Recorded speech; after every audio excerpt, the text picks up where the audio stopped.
En el invierno de 1821, en un remoto pueblo cerca de las tierras altas de Escocia, sucedió algo que desafiaría todo lo que los lugareños creían saber sobre la naturaleza humana y los misterios de la mente. Un niño apareció en la comunidad, hablando un idioma que ningún erudito, ningún lingüista, ningún viajero había escuchado jamás. Pero esto no era solo un dialecto desconocido, ni una lengua olvidada. Lo que el niño hablaba parecía seguir patrones y estructuras que desafiaban las bases mismas del lenguaje humano. Esta es la historia documentada en los diarios privados del Dr. Hamish Mloud, el médico del pueblo, y corroborada por los testimonios de 17 testigos distintos.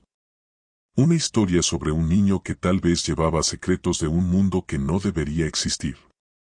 Para comprender la magnitud de lo ocurrido en el invierno de 1821, debemos primero sumergirnos en la Escocia de aquella época. El país aún se recuperaba de los efectos devastadores de los desalojos de las tierras altas, cuando miles de familias fueron expulsadas de sus tierras ancestrales para dar paso a la cría de ovejas. El pueblo de Inverare, donde ocurre nuestra historia, era una de muchas comunidades remotas que luchaban por sobrevivir en un paisaje cada vez más hostil. Con solo 300 habitantes, la mayoría granjeros y pescadores, el pueblo estaba aislado de los grandes centros urbanos por días de viaje a través de peligrosos senderos montañosos. Era un lugar donde la superstición se mezclaba con la fe presbiteriana, donde las antiguas leyendas celtas aún resonaban en la memoria colectiva, y donde la llegada de cualquier extraño era un acontecimiento digno de la atención de toda la comunidad. El invierno de 1821 había sido particularmente duro. La nieve bloqueó los caminos principales por semanas, aislando a Inverare del mundo exterior.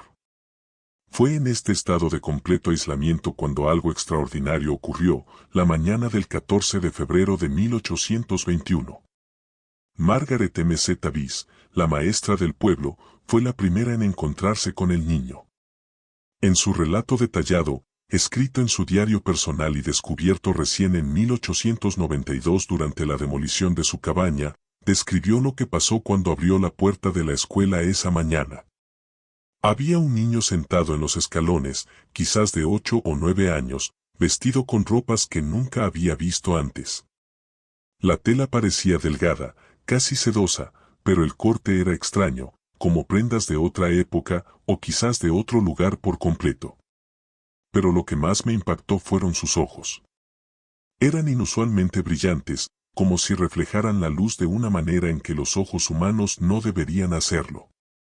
Margaret se acercó al niño y trató de comunicarse en inglés, luego en gaélico escocés y finalmente en el poco francés que sabía. El niño respondió, pero con sonidos que Margaret describió como musicales y fluidos, como agua corriendo sobre piedras, aunque organizados de una forma que claramente mostraba inteligencia e intención. Lo que ocurrió después marcaría el comienzo de uno de los misterios más inquietantes en la historia escocesa. El niño parecía entender que Margaret intentaba comunicarse, y comenzó a responder en su extraño idioma con intensidad creciente.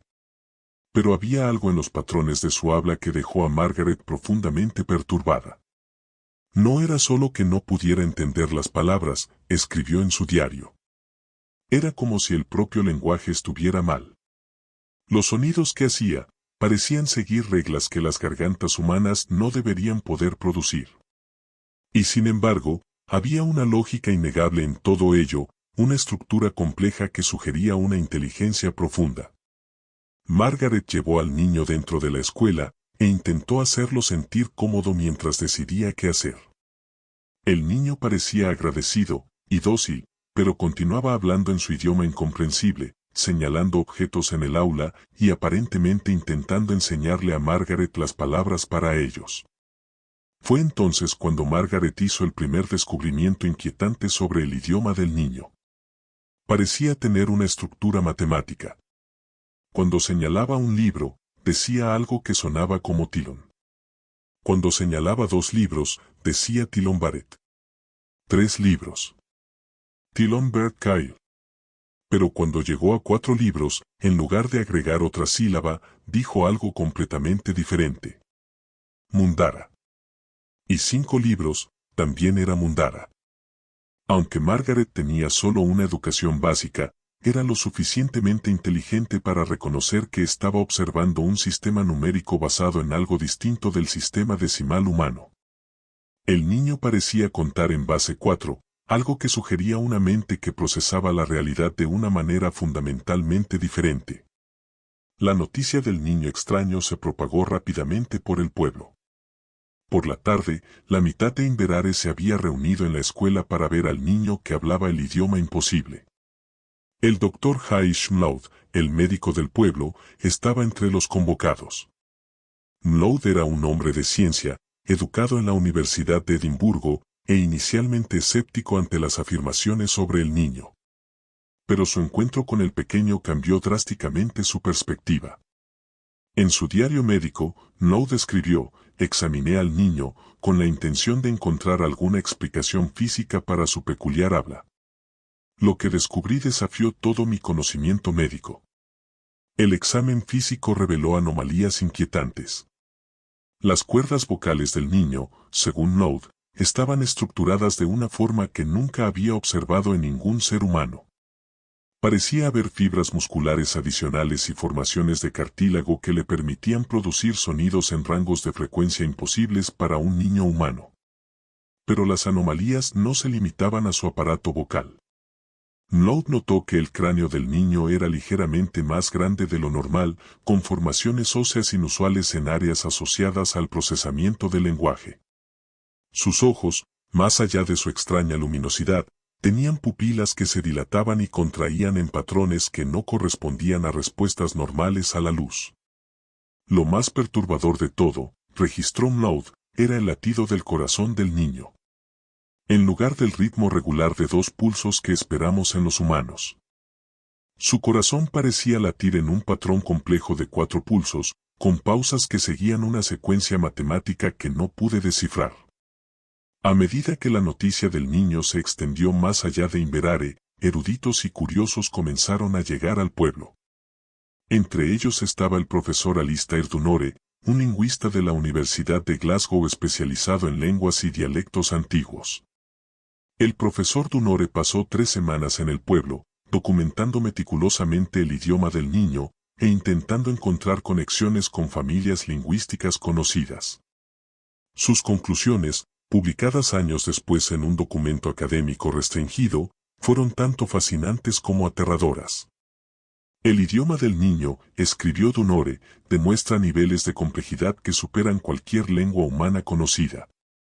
Incorpora conceptos y estructuras gramaticales que parecen diseñadas para una mente capaz de procesar múltiples dimensiones de la realidad, simultáneamente. Dunore identificó patrones en el habla del niño, sugiriendo que su idioma podía expresar conceptos sin equivalente en las lenguas humanas. El niño parecía capaz de describir relaciones temporales, orientaciones espaciales e incluso estados emocionales. De maneras que requerían una comprensión de principios matemáticos y físicos desconocidos para la ciencia de la época. Aún más inquietante fue el descubrimiento de Dunore: el idioma del niño parecía estar evolucionando en tiempo real. Palabras y expresiones que el niño usó en la primera semana fueron modificadas y refinadas en las semanas siguientes, como si estuviera adaptando su comunicación para hacerla más comprensible para los humanos.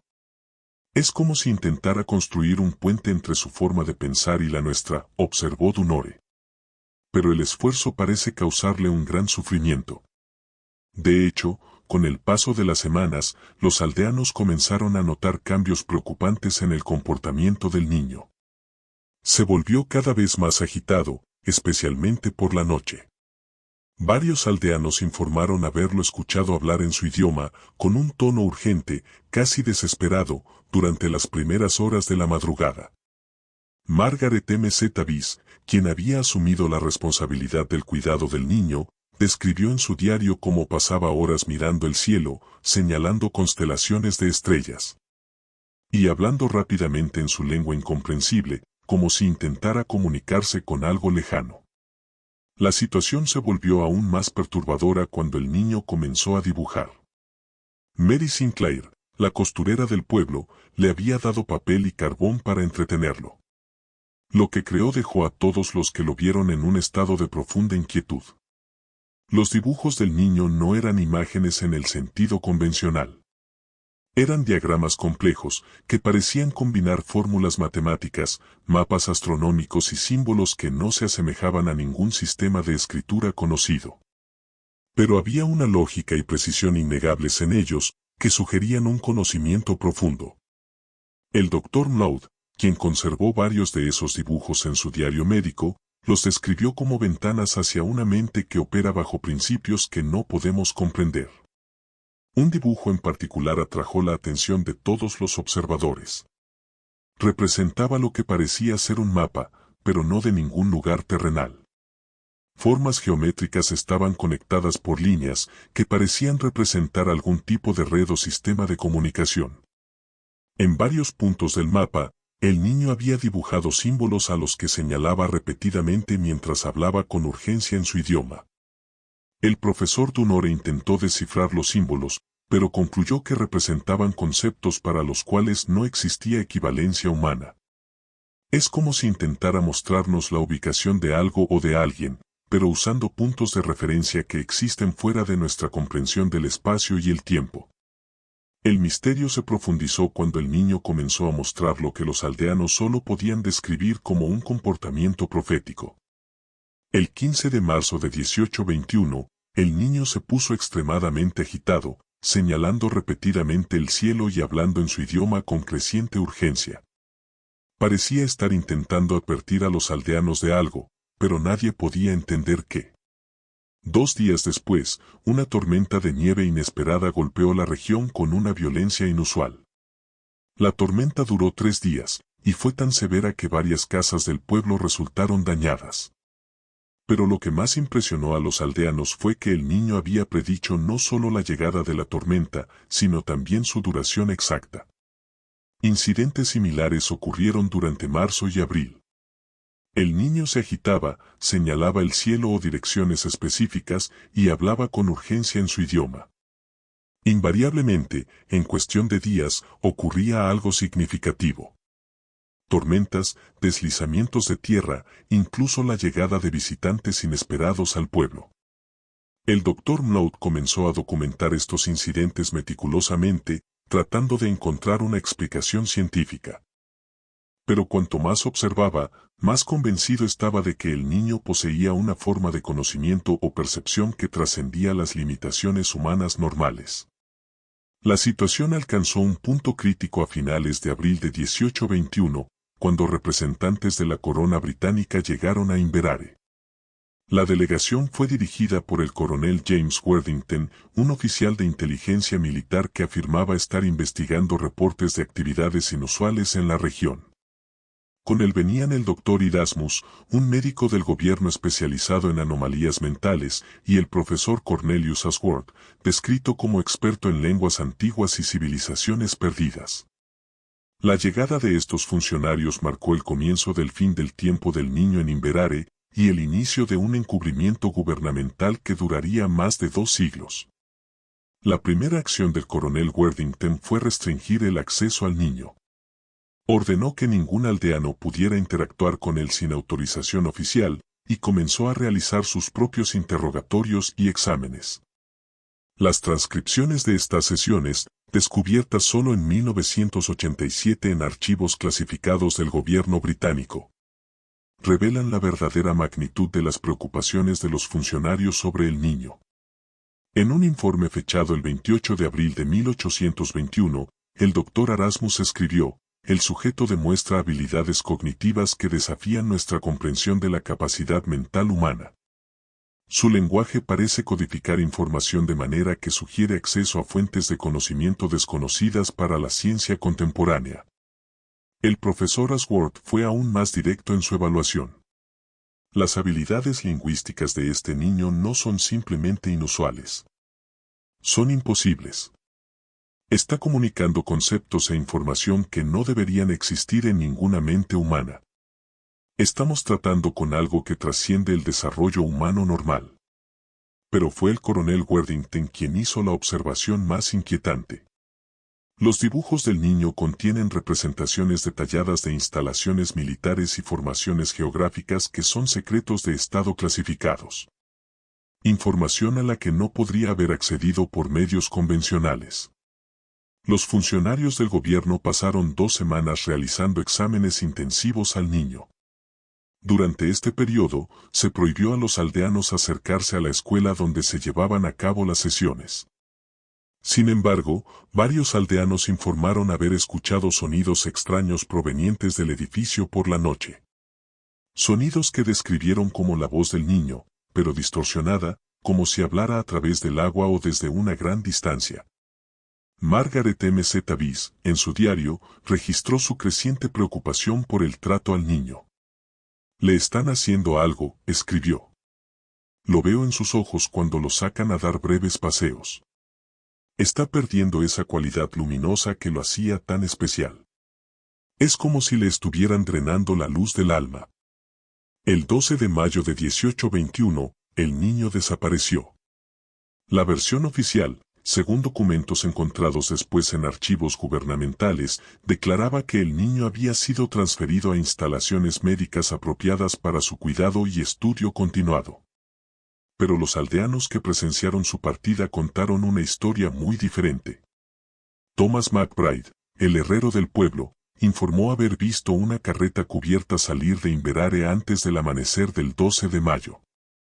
Pero lo que observó desafiaba toda explicación lógica. El niño estaba en la carreta, pero no estaba solo, escribió McBride en una declaración preservada en los registros del pueblo. Había sombras moviéndose a su alrededor, formas que parecían humanas, pero que se movían de maneras que no eran naturales. Y el niño hablaba en su extraño idioma, pero su voz parecía venir de todas partes a la vez, como si el mismo aire llevara sus palabras. Otros testigos reportaron observaciones similares. La carreta parecía moverse sin hacer sonido, y varios aldeanos juraron haber visto luces en el cielo siguiendo el vehículo mientras desaparecía en las montañas. Esa fue la última vez que alguien en Inverare vio al niño que hablaba el idioma imposible. Pero su historia no terminó ahí. De hecho, lo que ocurrió después de su desaparición puede ser aún más inquietante que el misterio de sus orígenes. En las décadas posteriores a la desaparición del niño de Inverare, una serie de eventos extraños comenzaron a documentarse en archivos médicos y militares de todo el Imperio Británico. Eventos que sugerían que la historia del niño estaba lejos de haber terminado. El primer incidente registrado ocurrió en agosto de 1821, solo 3 meses después de la desaparición. El doctor William Harwell, médico jefe del Hospital Real de Edimburgo, reportó en correspondencia confidencial con el Ministerio de Guerra un caso que lo dejó profundamente perturbado.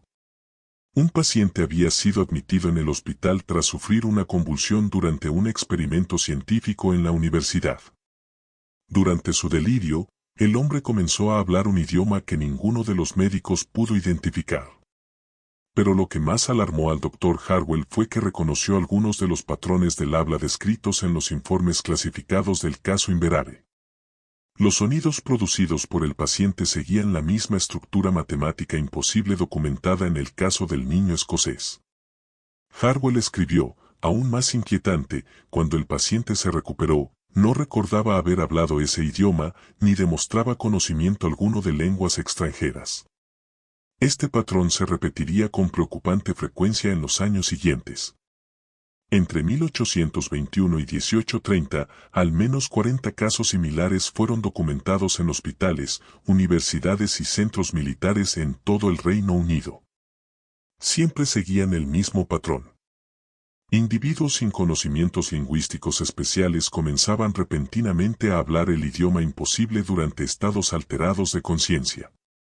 Fiebres altas, convulsiones, o después de experimentos científicos que involucraban electricidad o magnetismo.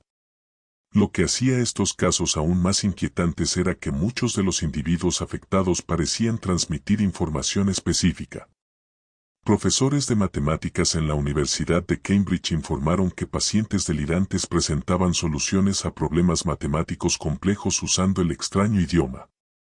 Ingenieros militares documentaron casos en los que soldados heridos describían, en la lengua incomprensible, diseños de máquinas que no serían inventadas por décadas.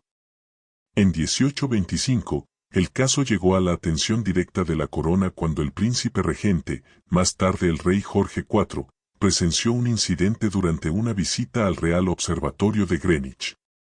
Según documentos descubiertos solo en 1963 en los archivos reales, el astrónomo real, el Dr. Nathaniel Mascolene, estaba demostrando un nuevo telescopio al príncipe cuando ocurrió algo extraordinario. Durante la observación de una conjunción planetaria, uno de los asistentes del observatorio, un joven de 19 años llamado Peter Thornbury, entró repentinamente en trance y comenzó a hablar en el misterioso idioma. Pero esta vez, había algo diferente. Thornbury no solo hablaba el idioma imposible. Parecía estar respondiendo a alguien, como si mantuviera una conversación con una presencia invisible. El príncipe regente, al principio intrigado, pronto se alarmó al darse cuenta de que Thornbury señalaba constelaciones específicas en el cielo y pronunciaba secuencias de sonidos que seguían patrones matemáticos complejos. Era como si el muchacho recibiera instrucciones astronómicas de una fuente que ninguno de nosotros podía percibir, escribió el Dr. Mascolene en su informe confidencial. Y la información que transmitía resultó correcta cuando la verificamos más tarde con nuestros cálculos más precisos. Este incidente llevó a la creación de una comisión real secreta para investigar los casos relacionados con el idioma imposible, como los documentos oficiales comenzaron a referirse al fenómeno. La Comisión Real para Anomalías Lingüísticas, establecida en 1826, fue presidida por el coronel Worthington, el mismo oficial que había investigado el caso original de Inverare. Durante los siguientes 15 años, la comisión documentó cientos de casos y desarrolló teorías cada vez más inquietantes sobre la naturaleza del fenómeno.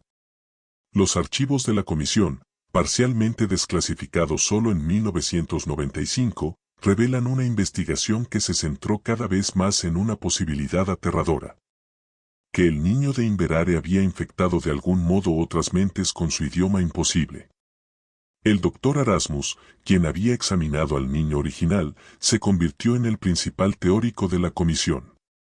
En sus informes desarrolló lo que llamó la teoría de la transmisión lingüística. No estamos tratando con un fenómeno aislado, escribió el Dr. Erasmus en 1828. La evidencia sugiere que el lenguaje observado en el sujeto original posee propiedades que le permiten replicarse a través de mentes humanas susceptibles. Es como si fuera una especie de semilla lingüística que puede germinar bajo condiciones específicas. La teoría de Erasmus fue respaldada por patrones inquietantes en los datos recopilados. La mayoría de los casos ocurrieron en individuos expuestos a estados alterados de conciencia, fiebres altas, experimentos científicos o experiencias místicas. Pero lo más significativo fue que muchos de los afectados reportaron sueños vívidos en los días previos a sus episodios. Sueños que siempre involucraban a un niño hablando en un idioma extraño. Margaret Sinclair, esposa de un profesor de Oxford que experimentó un episodio en 1829, describió en una carta a su hermana: durante 3 noches antes del incidente, soñé con un niño de apariencia extraña. Intentaba enseñarme palabras en un idioma que nunca había escuchado, pero que de algún modo comprendía perfectamente en los sueños. Cuando desperté hablando ese idioma, reconocí de inmediato las palabras que el niño me había enseñado. En 1831, la comisión hizo un descubrimiento que cambiaría por completo su comprensión del caso. El niño de Inverare seguía vivo. El hallazgo llegó por una fuente inesperada. James Morrison, un exsoldado que había servido como guardia en una instalación militar secreta en el norte de Inglaterra, se presentó ante las autoridades con una historia extraordinaria. Morrison afirmó haber trabajado durante 5 años en una instalación subterránea donde el gobierno británico realizaba experimentos con sujetos anómalos. Entre estos sujetos, según Morrison, había un niño que coincidía exactamente con la descripción del niño de Inverare.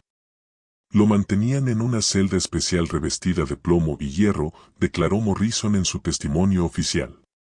Decían que era para contener algún tipo de influencia que proyectaba.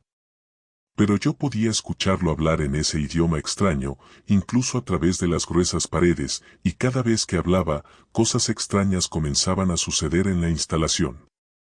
Morrison describió una serie de incidentes que ocurrieron durante su servicio. Equipos científicos que fallaban de formas imposibles, guardias que de repente hablaban idiomas desconocidos durante sus turnos, y lo más inquietante de todo, la aparición de texto escrito en una escritura indescifrable en las paredes de la instalación. La escritura aparecía durante la noche. Morrison reportó símbolos complejos que se extendían por las paredes como si fueran tallados por manos invisibles. Los científicos intentaron borrarlos, pero siempre regresaban, cada vez en mayor cantidad. El testimonio de Morrison fue recibido inicialmente con escepticismo, pero una investigación discreta confirmó la existencia de la instalación que describió. Aún más alarmante, cuando los investigadores de la comisión visitaron el sitio, encontraron evidencia física que corroboraba su historia. Las celdas subterráneas todavía existían, y las paredes estaban cubiertas con símbolos que coincidían exactamente con los dibujos encontrados en los primeros registros del niño. Pero la instalación había sido abandonada, y no había señales del niño ni de ningún otro sujeto anómalo.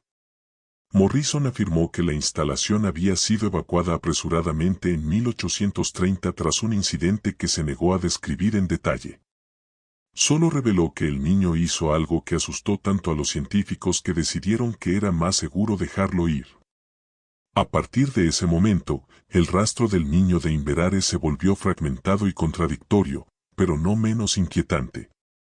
Entre 1831 y 1850, informes esporádicos siguieron llegando a las autoridades británicas sobre avistamientos de un niño que coincidía con la descripción del original. Pero estos avistamientos presentaban una inconsistencia desconcertante. El niño no parecía haber envejecido. En 1835, un comerciante en Dublín informó haber encontrado al niño en una taberna, hablando con marineros en un idioma que hacía vibrar los vasos sobre las mesas. En 1841, un médico en Bristol documentó haber tratado a un niño herido que hablaba el idioma imposible, pero el niño desapareció del hospital durante la noche, dejando solo símbolos extraños tallados en las paredes de su habitación. El caso mejor documentado ocurrió en 1847, durante la Gran Hambruna Irlandesa. El padre Michael O'Sullivan, que trabajaba con refugiados hambrientos en el puerto de Liverpool, reportó un encuentro extraordinario en una carta dirigida al obispo local. Un niño apareció entre los refugiados, escribió. Pero no era como los demás. Su ropa estaba limpia, y parecía bien alimentado a pesar de la devastadora hambruna. Cuando intenté hablarle, me respondió en un idioma que reconocí de inmediato por los relatos que había escuchado. Era el idioma del niño de Inverare. Lo que hizo que este avistamiento fuera particularmente significativo fue que el padre O'Sullivan era un estudioso de lenguas antiguas y logró documentar varias horas de conversación con el niño. Parecía estar intentando enseñarme su idioma, escribió O'Sullivan. Y poco a poco comencé a entender fragmentos de lo que decía. Hablaba de lugares que no existen en ningún mapa, de personas que viven entre los momentos y de una gran reunión que estaba por venir. Aún más inquietante. O'Sullivan informó que el niño parecía conocer detalles íntimos de su vida personal. Recuerdos de infancia, miedos secretos, incluso pensamientos que nunca había compartido con nadie. Era como si pudiera leer no solo mis pensamientos, sino toda la historia de mi alma, escribió. Y cuando se fue, me quedó la terrible sensación de que había sido marcado de alguna manera, elegido para un propósito que no puedo comprender. El padre O'Sullivan murió 3 años después, en circunstancias que sus colegas describieron como misteriosas. Su cuerpo fue encontrado en su celda, sin signos de violencia ni enfermedad, pero con una expresión de terror absoluto en el rostro. En las paredes a su alrededor, escritas con una caligrafía que no era la suya, se hallaron cientos de símbolos en la escritura imposible del niño. En 1851, exactamente 30 años después de la primera aparición del niño en Inverare, los avistamientos cesaron abruptamente. Durante décadas, no se reportaron nuevos casos a las autoridades. Pero esto no significaba que el misterio hubiera terminado, solo que había evolucionado en algo aún más inquietante. A partir de la década de 1860, un nuevo patrón comenzó a surgir en los informes oficiales. En lugar de avistamientos directos del niño, las autoridades empezaron a recibir reportes de influencias lingüísticas anómalas en lugares donde se producían descubrimientos científicos revolucionarios. Charles Darwin, durante su trabajo final sobre el origen de las especies, reportó en correspondencia privada con su primo que había comenzado a soñar en un lenguaje de números y patrones que le ofrecía intuiciones sobre la evolución y la selección natural. Gregor Mendel, el monje austríaco cuyos experimentos con plantas de guisantes establecieron las leyes de la herencia, confesó en cartas a colegas que sus descubrimientos más importantes provienen de sueños donde un niño le enseñaba la gramática de la vida en un lenguaje hecho de patrones y probabilidades. El patrón siempre era el mismo. Científicos en la vanguardia del conocimiento humano reportaban influencias de un idioma imposible que aceleraba drásticamente su comprensión de los misterios de la naturaleza.